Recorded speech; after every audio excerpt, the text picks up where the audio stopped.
Hi, I'm Jeff Holden. Welcome to the Nonprofit Podcast Network. Our purpose and passion is to highlight a nonprofit organization in each weekly episode, giving that organization an opportunity to tell their story in their words to better inform and educate the respective communities they serve, as well as provide one more tool for them to share their message to constituents and donors. Our goal is to help build stronger communities through shared voices and to both encourage and support the growth of local nonprofit organizations through podcasting. Thanks to our partners for their support in getting these stories told.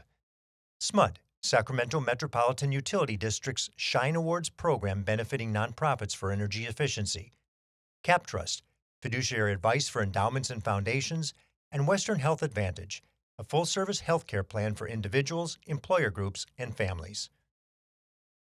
Breast cancer remains the most common cancer among women in the U.S., with over 316,000 new invasive cases and more than 42,000 deaths projected in 2025. 1 in 8 women will face a breast cancer diagnosis in their lifetime. The good news is, early detection has led to a 99% 5-year survival rate for localized cases and a steady decline in death rates. However, incidence is rising, particularly among women under 50. This episode, I'm speaking with someone who has not only experienced the loss of a loved one from breast cancer, but also somebody who acted on his frustrations that came from the process of proper diagnosis, care, and prevention. Albie Aware, founded by Doug Carson, has been supporting women with breast cancer and the appropriate preventative care for over 20 years.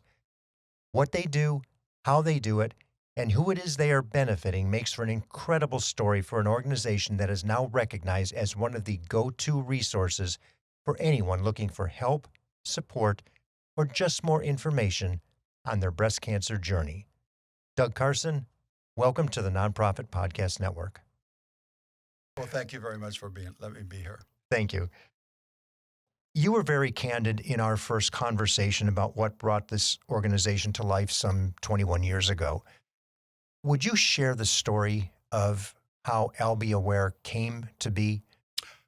Yes, it's still with me. Albie was diagnosed with breast cancer in April of 1999. And Albie is... Albie, my wife, Albie. Yes. She was Alberta Chuchi. She started going by Albie before we got together, and she loved that way. But Albie received a bad notice of breast cancer in 1999. And we went through all the normal channels. You know, you go through the tests and et cetera, the lumpectomy, and then they had to do a full mastectomy. So she went into surgery, and after surgery, the doctor came in and said, you know, Al, we really kicked this cancer right out of you. There's no signs of this cancer at all. He was elated sitting there at the bedside, and he said, you know, what we should do is why don't you just go see your oncologist every 6 months? We'll do a blood test, and then we'll follow it up with, his exam, et cetera. And so I think you're good to go. So she did that for 3 years. April of 2002, she goes back to the oncologist, and he does the blood test. She says, hey, yeah, the blood test looks great, and you look fabulous. So, cancer-free, we'll see you in 6 months. It really was just 2 weeks later. She was having a headache, and her eye was watering horribly. And so she went in to see an ophthalmologist. She thought she had an eye problem. He followed that up with an MRI. That MRI came back, and it showed that she had a brain tumor and right behind her eye, throughout her brain, in her spine and liver, and said she was terminal. Well, that was devastating news. We just got sat back and said, how can this happen? So we called and we went back to the oncologist that we saw 2 weeks prior and said, look, how can this happen? You just said we were cancer-free, and now she's terminal. And what he said is why I started Albie Aware.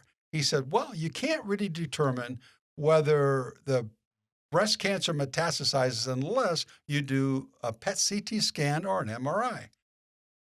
So I said, well, then why didn't you do that? He said, well, the insurance companies wouldn't authorize the test. said, authorized. I said, well, then why don't you let us pay for it and we go from there? No, no, no, no, that's just not protocol. Well, when I heard that, I really got angry. And we stumped out and we fired that doctor and we connected with Sutter. And they really, really helped us. They were wonderful in the care that they gave her in their final time. And at that time, they gave her 2 years, maybe a little bit more.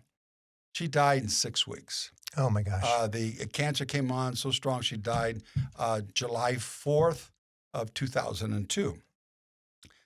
I was so angry about it. I saw what it did to her, which is horrible, but that disease, how it takes a gorgeous woman and turns her into something different. And anyway, after we went through that period of a week or two, I said, I have to do something.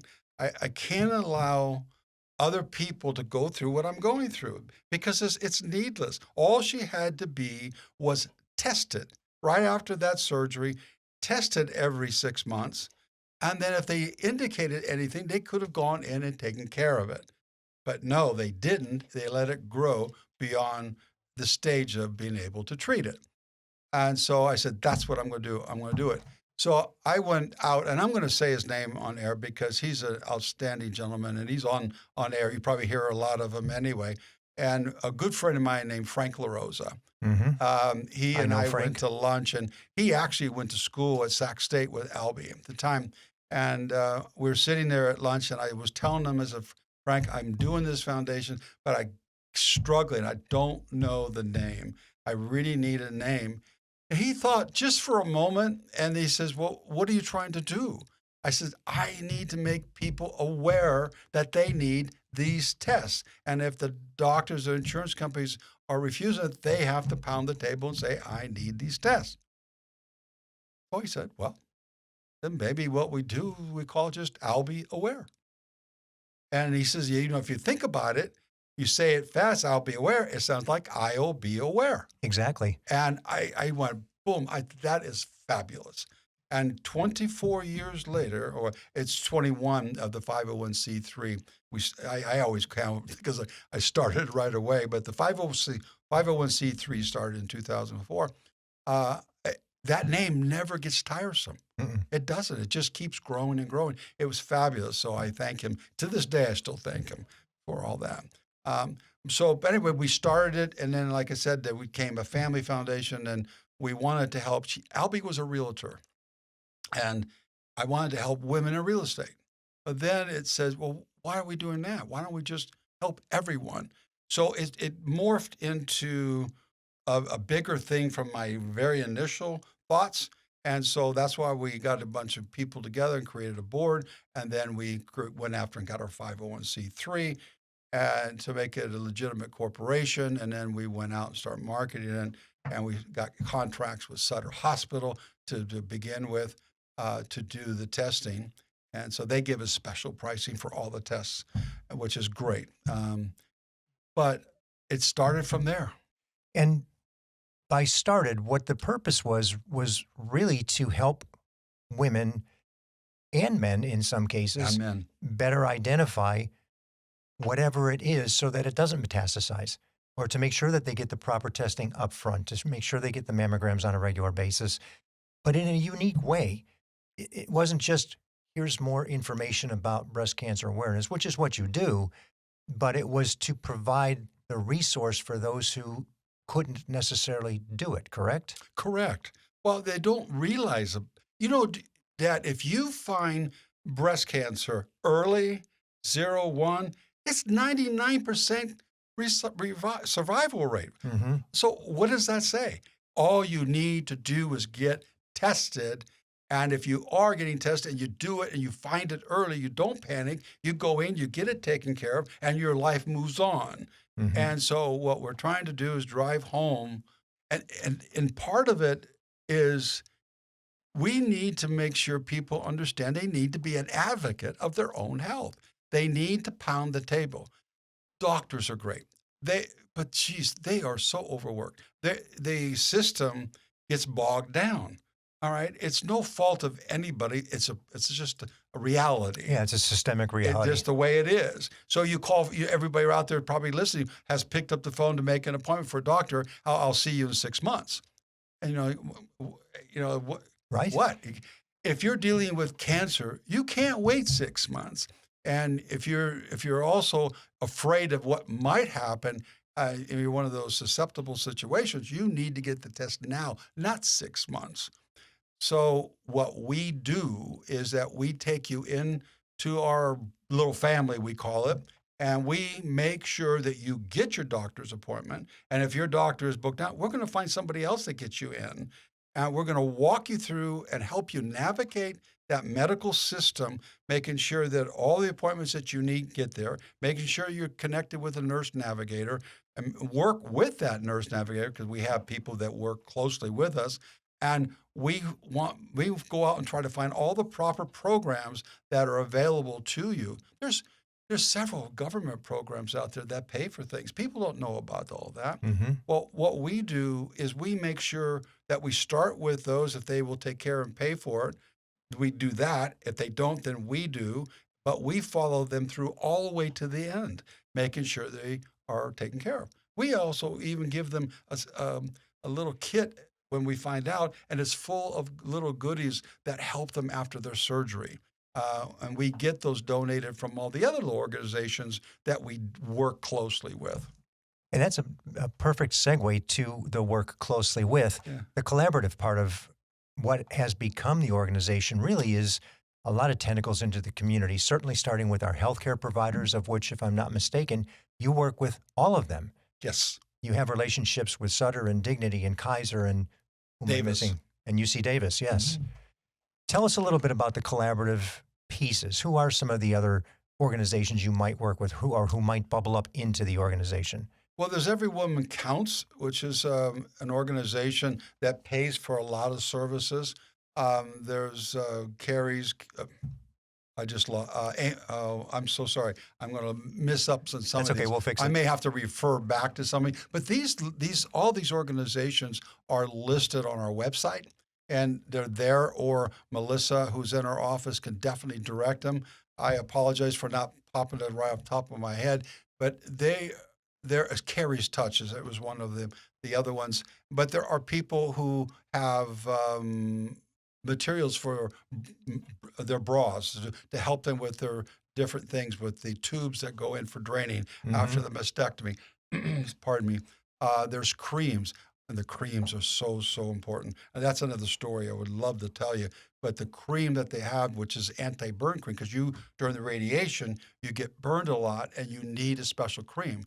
And if you can't believe this, your insurance company will pay for the test or the surgery, but they won't pay for the cream. Oh. And you go, why?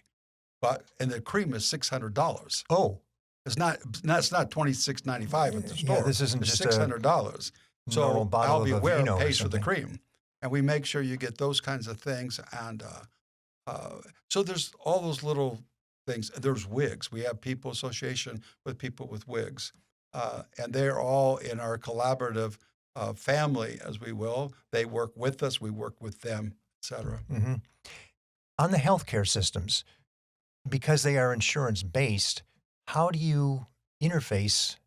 How do you get in between, or do you just circumvent? Are you separate from the insurance element? We're definitely separate. So you walk in let's just say you walk into the doctor and he says, oh my gosh, we need to do a mammogram. And so they go, do you have insurance? Or obviously, if you had insurance, you'd be there. Mm-hmm. So what is your copay? This is another major thing. So yeah, they have insurance, but yes, but I have a huge copay. Well, this diagnostic mammogram is going to cost, $1,200, and out of pocket, it's maybe $1,000 or $800. She said, well, I don't have that. Albie Aware steps in. Sutter or the other hospitals will pick up the phone and they'll call Albie Aware and say, hey, we need help. Our patient needs this test and can't afford the copay. We jump in, we take a look at the thing, and we pay for it. Mm-hmm. And so that patient doesn't miss a step. So we are we don't work against the insurance companies. We work actually with them. Side by side to Side this by side. extent. We're Sure. just adding additional funds.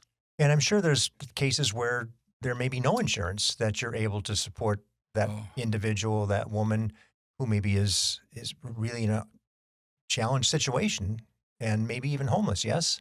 Yes. It would be shocking to you to know how many people that don't have insurance, period. No insurance. And I was shocked. And we take care of those people every day. In fact, Melissa, who's in our office, does a wonderful job with our clients, deals with up to about 20 to 25 people a day. Oh, my goodness. A day. And the phone rings off the hook, and she's, governing them to different places. But the majority of those phone calls are no insurance.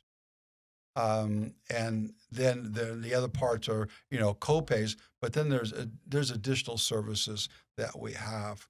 I think it's the equipment. It's just one lady had, and I don't know how far we can talk on air about the conditions, but she had leakage from a nipple that was horrible. And it's this whole special treatment that has to happen. So her insurance companies would not pay for it.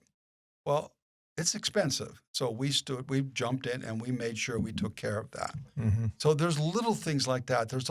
And I don't know if I have the capability right now to touch on every single little one. And not necessary. My brain won't It's okay. calculate the value. But there's so much in like our website or a direct call to Melissa. And yeah, please don't wait for getting tested. And that's the point, to make sure that people understand, just because you don't have the capability to pay, there's an organization out there that can help. And it's Albie Aware. Yes. So they can reach out and find a way to get their situation taken care of. Not to mention this advocacy is so important. And many people are intimidated. And they just don't have the understanding, wherewithal, knowledge, whatever it may be. They need somebody to help them advocate for themselves. Yeah. And that's where you come in. Yeah, well, as you can see, I've been around a few years, and I remember when I was younger, when you picked up the phone, you talked to the doctor said that was gospel. Mm-hmm. That's it. That's all he said. You do it. Right. Well, you cannot do that today. You really sincerely can't. There are examples over and over again where if you are not pushing, if you're not even investigating on your own, and you're not demanding certain things, you can get lost in the shuffle, Mm-hmm. and you're going to die. Yeah, and that's a true point. So true in so many cases. And it's frustrating. We have all the access to learn now through digital access. Not everybody has access to be able to learn. And secondly, once you do have that access, then what? Now you have to convince somebody that's the path you need to take, because you're experiencing whatever it is, those symptoms, that condition, whatever it may be, as you try to convey to the doctor who you can't get to. There's one point we haven't touched on, and I'd love to touch on if you don't mind. Please. And so we're talking right now about no insurance, no, the copay's too big, or all these different things. But what if that you're the richest person in the world, and you get a phone call from your doctor, and they said, "I'm sorry to tell you, you have breast cancer." Does all that money not to keep you from being afraid? No, it doesn't. It will that when you hear the word cancer, you get shocked and like, oh my God, what do I do now? Mm-hmm. And so what we're trying to say to people, I don't care how much money you have. I don't care if you can go pay for the hospital itself, and you don't need the money. You don't need Albie Aware at all to write any checks at all. You need Albie Aware, because what we do is we help you with that emotional support. Melissa will sit there and talk to you. She'll make sure that you, again, are getting all the information you need and asking the right questions, and make sure she follows you through the system to make sure you get to the end the right way. And so to release that fear Mm-hmm. that you have, make you relax. It's not the end of the world. We can take care of it. Just follow our lead. And that fear is gender and ethnicity and race agnostic. Everybody experiences it. Doesn't matter how much wealth you've got and who you are. If you get a diagnosis or you get something that looks like a potential life-threatening situation, you're challenged. Yeah, in fact, I mean, that leads this is that you're talking to men. 3% of men get breast cancer. Mm-hmm. Okay. Well, 3%, no big deal. But I'm not going to say his name again. But a gentleman that we know very well that we didn't personally help at the time, but he came to us afterwards to make sure other men are aware of what's going on. So he goes to his doctor and he says, "Hey, doc," and he knows the doctor very well. It's his primary care has been with him a long time. And he says, I feel this little thing over here on my breast, the side of my breast. And he says, "It's bugging me." And immediately, it's come on, it's a cyst. Don't worry about it. You're worrying too much. So he says, okay, I let it go. He says, but I see the doc every 6 months. So next 6 months, he says, it's a little bit bigger. So I'm really worried about this thing. The doctor dismissed him again. Just don't. And he says, he got angry at me. He dismissed me.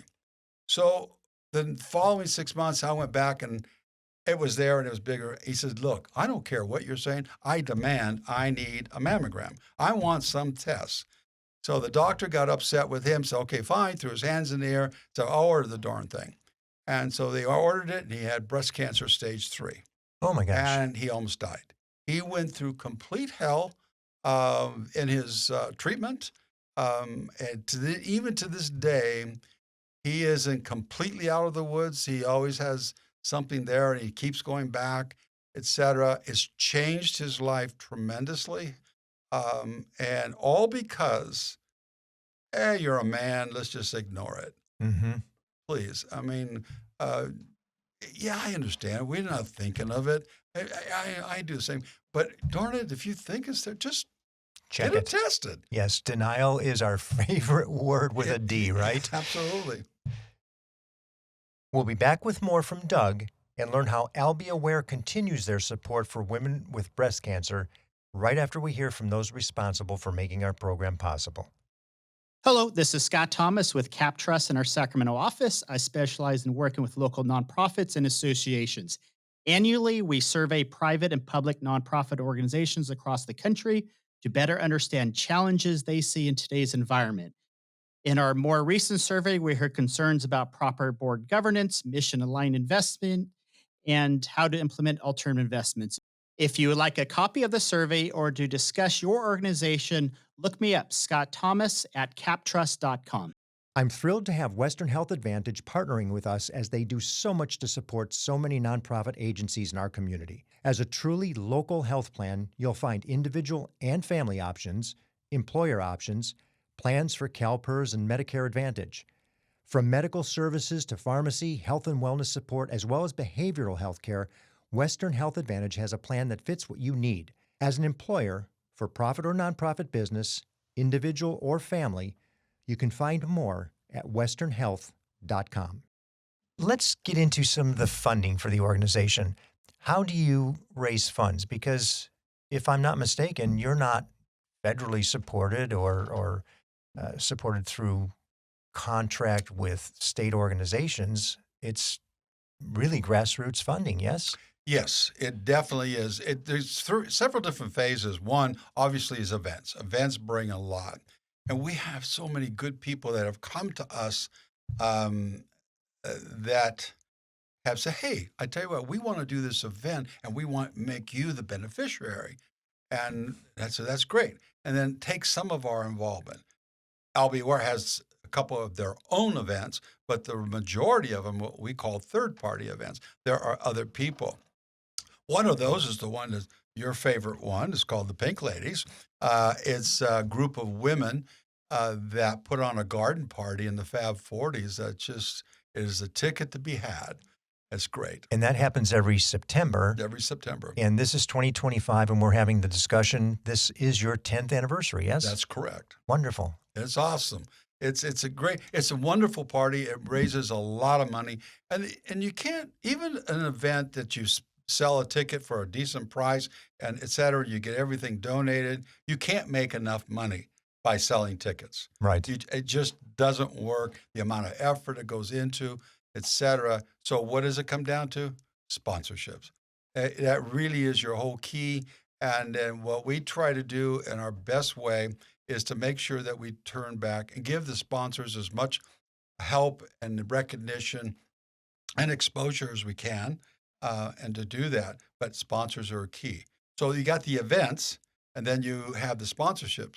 Then we have some donors that say, I have a family foundation, or I do really well, and I just want to give back, and I love what you do. Here's a check for. Mm-hmm. And we get some decent-sized funds from different people. And I know one major, several. I will tell you this, and I went to Christian Brothers High School, and and we always call ourselves Brothers Boys. To this day, we just had our 60th reunion, but to this day, there are groups of these people that I went to school with that are still close friends. Just got back from a golf tournament. We just see each other. The support from just them is phenomenal. And then the residual pieces of them, the people. So from there, it is people hearing me talk today that, I think I like what he's saying. I want to help with this thing. And they just send him money. And one of the programs that I am really strong on that we need to grow, and it's a difficult one to market, and we call it Albie Always. And what it is, Jeff, can you give us $10 a month?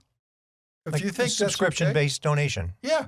Just give us your credit card for a year contract, and we'll just charge you $10 a month, $20 a month. We have people that do much more. Sure. But we ask, can you afford $10? If we had a group, enough people that do that, it would pay the monthly expenses. Then that means that all those other programs that we're talking about, all that money goes right into the mission. Our job is not to have CDs and 401ks and all that. Our job is to take your money and spend it on people who need it. That's our job. But have enough money to do to manage it. You okay? So on the budget of the organization, roughly what do you work with on an annual? Actually, we're not that big. Right now, we're about 450,000. Okay. And we need to grow. And part of it is because we're Sacramento based. We're like 7 counties around Sacramento. So when you're like that, you don't get the major corporation money that come in because they want to give it to, because it's national. We don't get national exposure stuff. So it's all the local stuff. Sure. And how many people do you employ? 1. Really? So it's just Melissa? It's just Melissa. We have had She's got more. her hands full. Well, it is and it isn't, because she's there to take care of our mission. So we have me, Melinda, my wife. We have a working board. So we have people Wonderful. that are all around Melissa that do jobs. I'm on the board and my job is. Yes. And this is what I do. And for example, you have an accountant, you have a lawyer, you have somebody's in social media and graphic arts, and their job is to take care of all the needs of Albie Aware. Yes. And so we have a volunteer basis, fabulous, and we have all these. In October, we got 3 events on October 18th, 3 that we have to be at. So not that all of us can't be at all of them. Divide and conquer. So we have to divide and conquer. So we have a volunteer base that go out in the field and do these things. Wonderful. And it's so with the volunteers and the working board, I think we need more employees, because my goal is to not be 7 counties around Sacramento. My goal is to help more people. So if we're going to be able to do that, we need more money to have another Melissa to go get bigger. But the other part, I don't want to have tons of employees and just pay for the employees Correct. and not go to the mission. Well, you're leading right into the next question, which is, if money weren't an object, what would the organization look like? Oh, well, first of all, we wouldn't be 7 counties around Sacramento. I saw that coming. We would be going, I want to have some football player have Albie Aware on his shoes. Yeah, that program that they have to say one thing. I want to help people nationwide, and I want to have chapters all over the place popping up. Do you know Make-A-Wish started the way we did, but they help children, and all of a sudden, then they got started because they had some money behind them. But they was grassroots, and they just popped up all over because somebody in San Francisco said, "Oh, I want to do that for children," so they started the foundation. That's what I want. I want to get other people, and I want to help other people come forward. But and then I want an office.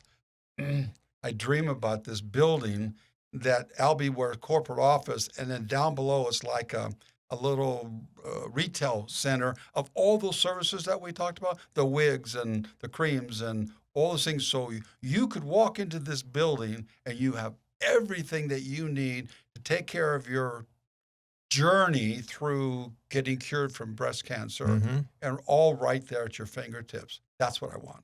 I love that. And I love the fact that you're able to share that so articulately to the people who are listening, for somebody to hear it and say, I get that. I understand that. And yes, that's a wonderful mission and a wonderful goal. Let's figure a way to get there, because that's visual. And I can see the need for that. It gives that woman a one source stop. Right. She doesn't have to shop and go all over online and try to figure out what it is. You have people there who understand. They know the situation. They can work with her or him to whatever the need is instantly and save them all that time and trouble. And I'm sure it would be subsidized to some way, shape, or form in terms of the expense as well. But there are people out there with the money, or foundations out there with the money that could go, oh, I think I'd like to take that whole concept and push it forward. Yeah, if they're there, I will definitely help them. We have a place for them We have to a land. place for them. We definitely do. Looking back to reality today, what's the greatest need of the organization? I obviously, beyond the obvious, is money, but Sure. I will tell you that's the toughest thing in the world for me, to always go ask for money, and I've never been good at it, but I have to do it. But the other need is to make sure people, what you're doing, you're trying to help me make other people aware, and if more and more and more people become aware, and they start listening and learning how to be an advocate of their own health. It doesn't have to be breast cancer. It could be anything. Right. It could be kidney disease. I don't care what it is. Just learn to be an advocate of your own health. And then also, I personally would tie nutrition into it. I don't think nutrition gets tied into medicines as much as it should. I believe there's a lot of natural ways to help. So I would love to build a nutrition program around the services of Albie Aware, just to help you. It's not. I'm not saying nutrition cures you, but sometimes it can almost cure you. Right, and we're learning so much more every single day about what values of certain diets are and what the consequences of certain diets are, to Absolutely. the negative and to the positive, which is a big plus. You've been committed to the organization since the beginning, Doug. It's predominantly your organization as a result of your relationship with Albie. Right. And it's taken a lot of work and a lot of time, and you work a full-time job on top of it. Well, I don't make any money with Albie Aware. It costs me Right. money. So I get asked that a lot, by the way. How much money do you make? Oh, I wasn't even going there. I know, but it's kind of zero. But yes, I have another job that I have to work at to make a living, Yes. so that I can keep Albie Aware going. Yes. And I'm very familiar with working boards, so Yes. I understand that. Yeah. But what do you do to relax? What do you do for fun? Oh, well, we talked about it. My favorite hobby is cooking. I love cooking so much. If I'm stressed out, people can't understand this. They get stressed when they have to go make dinner.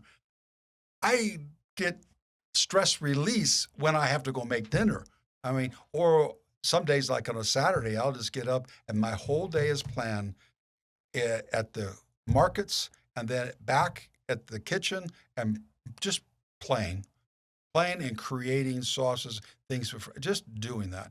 I just love to cook. And then I write cooking columns, and I have recipes, and people are bugging me for a book, but that's a tough job. It is. You know, but that's my real thrill. Besides watching sports, I mean, I loved.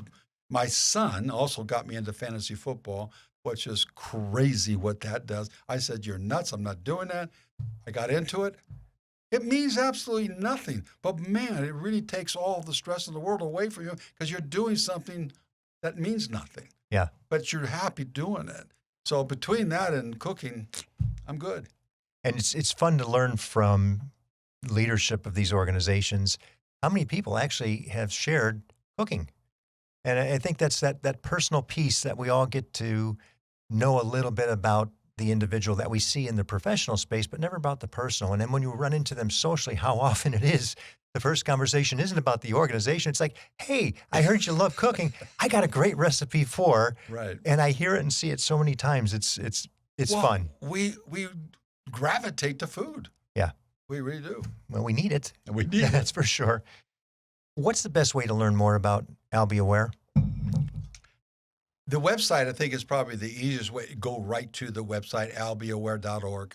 Okay, and it's ALBIEAWARE.org. Yes. Okay, And good. so gives you information, it gives you who to call, what to do. If you don't remember my name, you don't remember Alyssa, it's all there. Mhm. And do that. And then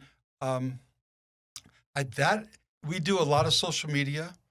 So we do some other marketing, again, the events and the direct mail from the events and those kinds of things. But if you're out there and you've never heard of an event, and there are still people that I've never heard of Albie Aware, and we're 21 years old sure. in Sacramento, and you think, well, geez, you think somewhere along the line you would. But more and more and more people do hear about us, and it's word of mouth. So what we are also creating is a group of, as I'll call them, evangelists. It's just people who know me, who know the situation, and will be in a party and say, yeah, I just ran into and I just went to an Albie Aware event. Have you ever been to an event like that? Have you ever heard of Albie? And those kind of people going to parties or gatherings and they start talking about it, it is amazing how it spreads Mhm. by just word of mouth. And but if you need help, you ask your doctor, ask your Sutter, Dignity, Kaiser, Davis. UCD. They all know about Albie Aware. And they all refer, and They that's all refer that we work as partners with them, and then all the nurse navigators. So if you're sick, you're going to hear about Albie Aware. If you're not sick, I guess it's an event, or maybe listen to the podcast. That's right. Thank you. I appreciate that. Well, with breast cancer awareness, getting so much traction, and it's no longer a matter of the testing and about how or when. It's really the awareness. It's just the awareness to know that you've got places to go. And you address that biggest hurdle with proper diagnosis and education for those who are underserved or uninsured. And that's happening right here in our 7-county community. Yeah, I mean, it's a big deal, and it supports so many different people. When you said 25 people a day, I almost fell out of my chair. I mean, that's a huge number. So it's great to see what you're doing. It's great to see what's been going on for the last 20 plus years, the engagement you've gotten, the continuum that you've got, and the connectivity. What a difference you're making in saving the lives and the quality of lives for so many people, both women and men. Right. And thank you for that. Well, I appreciate that. Yeah, it's one thing we didn't touch on a little bit too is breast health classes. I just thought of it, breast health classes. We do classes all the time for organizations. Let's say you're a corporation and your employees, if they're always sick or they really get sick, they get breast cancer and you have to go through. You're losing them, or they have to it costs your insurance program a lot of money, which costs you in the long run. We do go in and do a breast health class at the office for all their employees. Great way to do things. And Great those are just connection. part of the service you provide. Yes, a part of this. Yeah, we do Wonderful. the services all over, and we do them in English and in Spanish. And for the Spanish, because with the Spanish community, there's a lot of people that don't have insurance. Sure. And again, fear. And today I will share, as we speak in 2025, that fear of going to a doctor for a Hispanic community member is very different than it used to be just 6 months ago. Yep. So, Amen. Doug, thank you for all that you're doing, for the continued effort for that working board and for what Albie Aware means to the community. Thank you. This has been fabulous. Thanks, Jeff. Thank you for listening to the Nonprofit Podcast Network. I hope you enjoyed the episode. If what you heard moved you, please reach out to that organization and do what you can to help.